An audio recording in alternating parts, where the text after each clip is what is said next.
O Senhor esteja convosco. Proclamação do Evangelho de Jesus Cristo segundo Mateus.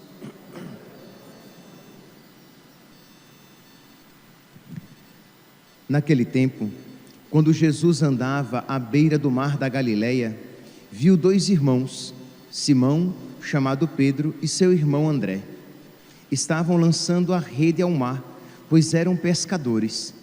Jesus disse a eles: segui-me, e eu farei de vós pescadores de homens. Eles imediatamente deixaram as redes e o seguiram. Caminhando um pouco mais, Jesus viu outros dois irmãos, Tiago, filho de Zebedeu, e seu irmão João. Estavam na barca com seu pai Zebedeu, consertando as redes. Jesus os chamou, e eles imediatamente deixaram a barca e o pai e o seguiram. Palavra da salvação.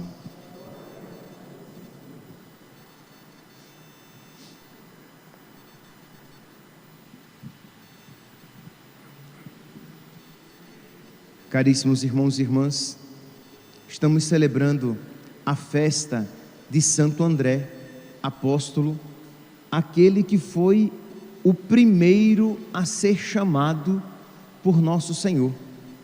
No Evangelho de hoje, de São Mateus, ele apresenta um resumo, de modo que, de uma maneira resumida, apresenta o chamado de alguns apóstolos. Mas se nós formos lá para o Evangelho de São João, que apresenta isso de uma maneira mais detalhada, nós veremos que André foi o primeiro a ser chamado. Vocês podem tomar depois o Evangelho de São João, capítulo 1, versículo 40, que diz assim: André, irmão de Simão Pedro, era um dos que tinham ouvido João e que o tinham seguido. Alguns versículos antes vai dizer o quê? Que André, ele era discípulo de João Batista, e estavam lá André e João Evangelista, discípulos de São João Batista, e eles veem e ouvem quando João Batista diz: eis o Cordeiro de Deus que tira o pecado do mundo. E diz que quando eles ouvem isso, eles vão até Jesus. Versículo 35, estava lá João outra vez com dois dos seus discípulos, e avistando Jesus que ia passando, disse: eis o Cordeiro de Deus. Os dois discípulos ouviram. Esses dois discípulos aqui são André e João, futuramente João Evangelista. Os dois discípulos ouviram-no falar e seguiram Jesus. Voltando-se Jesus, e vendo que o seguiam, perguntou-lhes: que procurais? Disseram: Rabi, onde moras? E Jesus responde: vinde e vede. E diz que foram aonde ele morava e ficaram com ele aquele dia. Era cerca da hora 10ª. Então eles passaram todo o dia com nosso Senhor. Depois daquele encontro com nosso Senhor, diz então que André vai procurar o seu irmão Pedro e diz: encontramos o Messias. Diz aqui, versículo 40, André, irmão de Simão Pedro, era um dos dois que tinham ouvido João e que o tinham seguido. Foi ele então logo à procura do seu irmão e disse: achamos o Messias. Levou-o a Jesus, e Jesus, fixando nele o olhar, disse: tu és Simão, filho de João, serás chamado Cefas, que quer dizer pedra. Então, André, o primeiro chamado, é o responsável por ter levado Pedro, o futuro Papa, ao encontro de nosso Senhor. Meus irmãos, o que é que isso nos ensina? Eu gostaria de, hoje, com poucas palavras, de uma maneira resumida, deixar apenas esta mensagem. O que é que isso nos ensina? Que para que nós sejamos anunciadores de Cristo, para que nós tenhamos uma vida apostólica, para que nós tenhamos uma missionariedade, é imprescindível que nós permaneçamos com o Senhor. André e João permaneceram com o Senhor, e só então André foi chamar o seu irmão Pedro, foi anunciar Jesus. Da mesma maneira nós, se nós queremos anunciar nosso Senhor, nós precisamos com Ele permanecer. Se nós queremos ter uma vida apostólica, e aí cada um se coloca, você tendo uma vida apostólica com seus filhos, com a sua esposa, com seu marido, é preciso que primeiramente você permaneça com o Senhor, que você tenha uma vida de intimidade com o Senhor, de que você tenha oração. Isso significa permanecer com o nosso Senhor. Se você é catequista, para que você tenha fecundidade no seu ministério, é importante, é imprescindível que você permaneça com o nosso Senhor, que você tenha vida de oração. Se você é ministro extraordinário da comunhão e você quer ter uma vida fecunda, isto é, você exercendo o seu ministério, você não quer apenas, que já é uma grande honra, mas você não quer apenas dar o sacramento às pessoas, dar Jesus sacramentado às pessoas, mas você quer ser um homem, uma mulher que é verdadeiramente na sua vida cotidiana um ministro de nosso Senhor, alguém íntimo a nosso Senhor, tão íntimo que pode tocá-lo e entregá-lo a outras pessoas, que pode levá-lo às casas. Imagine alguém que tem a autoridade, que tem a confiança da igreja de ter acesso ao que existe de mais sagrado na igreja, o sacrário.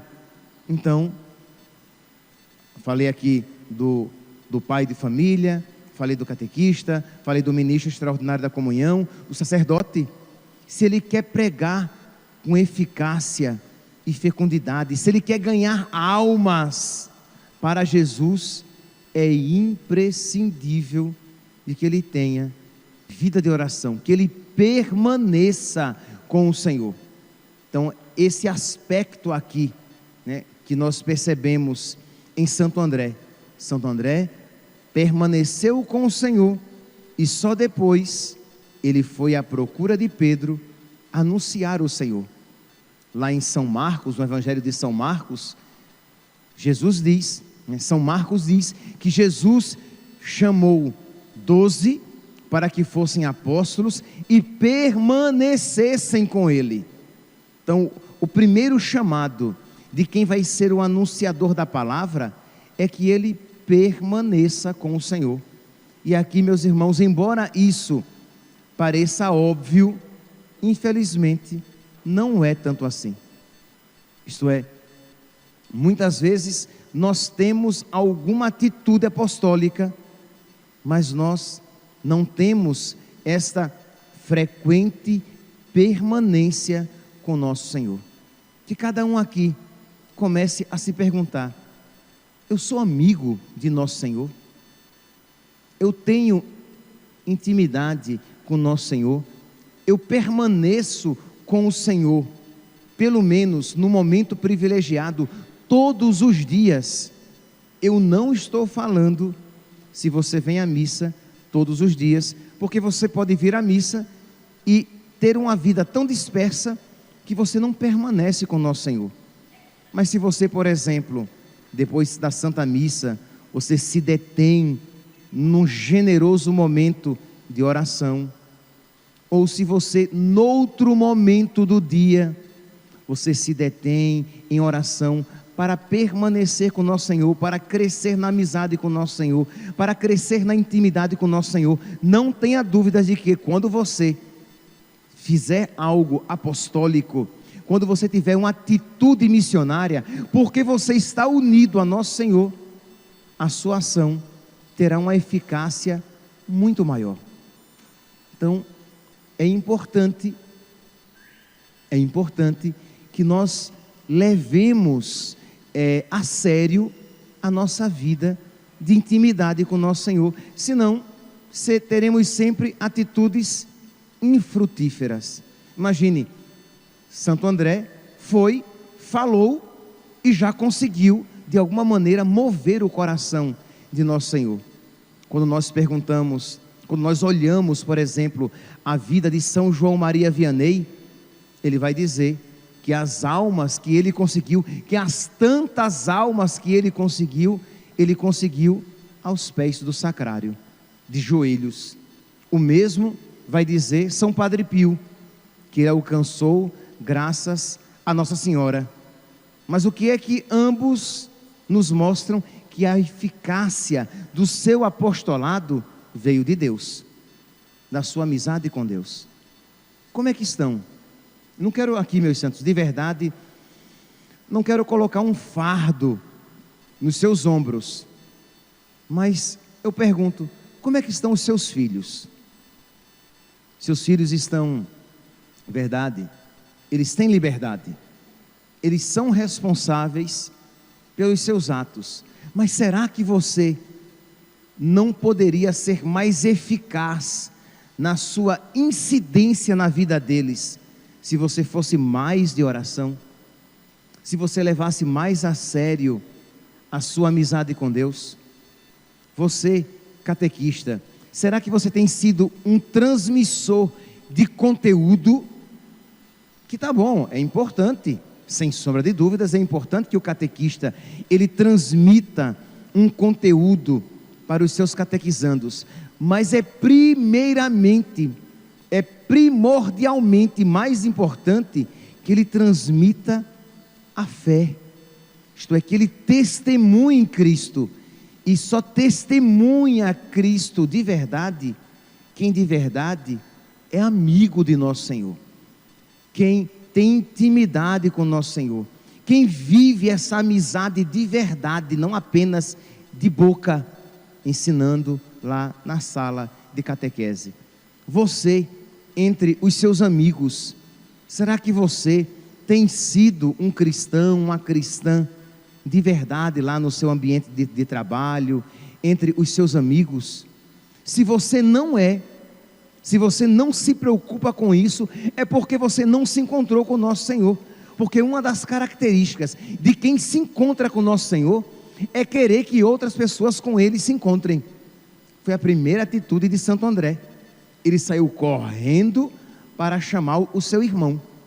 É óbvio, é uma atitude já esperada. Quem de verdade se encontra com a luz, quer tirar todos das trevas. Quem de verdade, quem verdadeiramente se encontrou com a verdade, quer tirar todos do erro. De modo que, se você não tem uma vida apostólica, é porque você não se encontrou com o nosso Senhor, ou se você com Ele se encontrou, já o perdeu pelo caminho. Porque um dos critérios, eu sei que dizendo isso de alguma maneira, pelo menos para aqueles que levarem a sério esta palavra, eu estarei lhe tirando a paz, mas é uma inquietação benéfica. Você para e se analisa: eu tenho me preocupado com a salvação dos outros como a desejo para mim? Eu tenho me preocupado em ser apostólico, em ser apostólica nas circunstâncias concretas da minha vida, com os meus filhos, com os meus pais, com os meus amigos, com os meus catequizandos, com os meus paroquianos? Eu tenho de verdade sentido um desejo da minha alma de que outras pessoas amem Jesus como eu o amo, porque se eu o amo, eu o procuro, terei vida de oração. Se eu o amo, eu tentarei fazer com que outras pessoas o amem também. Essa é uma atitude clássica na vida de quem ama nosso Senhor.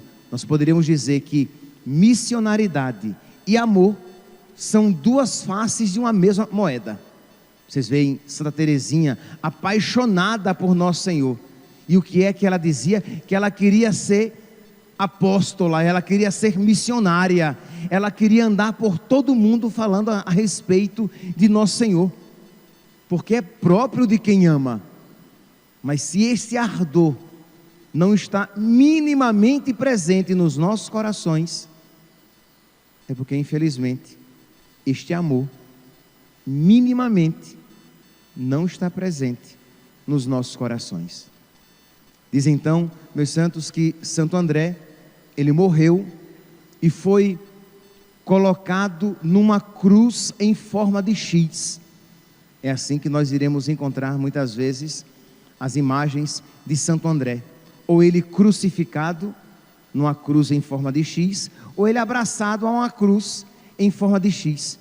E diz a tradição que ele passou 2 dias crucificado, isto é, ele demorou para morrer. O seu sofrimento durou, o seu sofrimento demorou, e enquanto ele morria, a respeito de Cristo, ele falava que enquanto ele sofria, o nome de Cristo ele pregava. Percebe aqui, meus santos, uma atitude tão diferente da nossa, isto é, nós não só, infelizmente, não falamos, não testemunhamos com toda a profundidade e eficácia, nós não testemunhamos a nossa fé, como também, quando o sofrimento se nos apresenta, quando o sofrimento bate à porta da nossa vida, a primeira coisa que nós deixamos é de falar a respeito de Cristo. Enquanto Santo André sofria, e aqui tiremos todo o romantismo, eu estou falando de uma pessoa crucificada, então eu estou falando de uma pessoa que está sofrendo tenazmente, veementemente, cruelmente, e enquanto ele sofria, o nome de Cristo ele testemunhava, e falava da doçura, da alegria de poder morrer por Cristo, porque não há maior amor do que dar a vida pelo amado, e ele estava dando a vida por Jesus, que tinha dado a vida por ele. Meus irmãos, nós poderíamos refletir tantos outros pontos da vida de Santo André, mas acredito que esses 2 pontos já sejam suficientes para a nossa reflexão.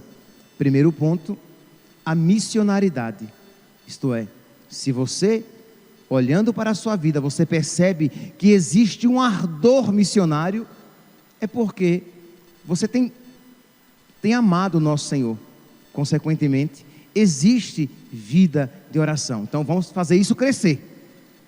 Mas talvez você olhe para a sua vida e veja de que não existe um ardor missionário. Então você precisa fazer nascer o amor no seu coração que se apagou. Às vezes se apagou.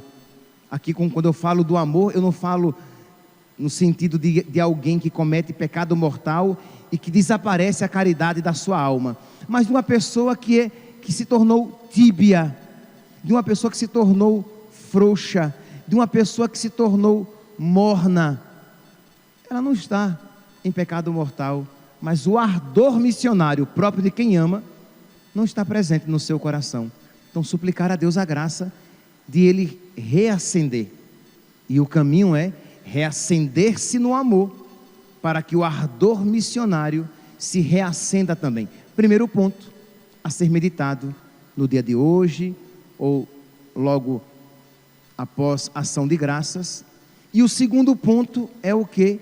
É o aprender a continuar amando nosso Senhor, não magoar nosso Senhor, não ofender nosso Senhor no sofrimento. Santo André, crucificado, testemunhava a Cristo. Santo André, crucificado, ele falava do amor a Cristo, da beleza de se entregar por Cristo. E às vezes, se não ofendemos a Deus de fato, o ofendemos com a nossa indiferença, com a nossa frieza, culposamente alimentadas. Isto é, você percebe que você esfriou o seu coração por causa do sofrimento, de que você se tornou meio indiferente a nosso Senhor por causa das suas dores, e você não faz nada para isso mudar, como que você quisesse de alguma maneira fazer uma chantagem emocional com Deus, como que dizendo: se o Senhor quer que eu ame, o Senhor muda então a situação da minha vida, que se o Senhor não mudar a situação da minha vida, eu serei assim, frio e distante. Quer dizer, não é a atitude de quem está disposto a se configurar a Cristo, também o primeiro a ser crucificado. Peçamos, meus santos, a Deus, por intercessão de Santo André, que infunda essas virtudes no nosso coração. Louvado seja nosso Senhor Jesus Cristo, para sempre seja louvado.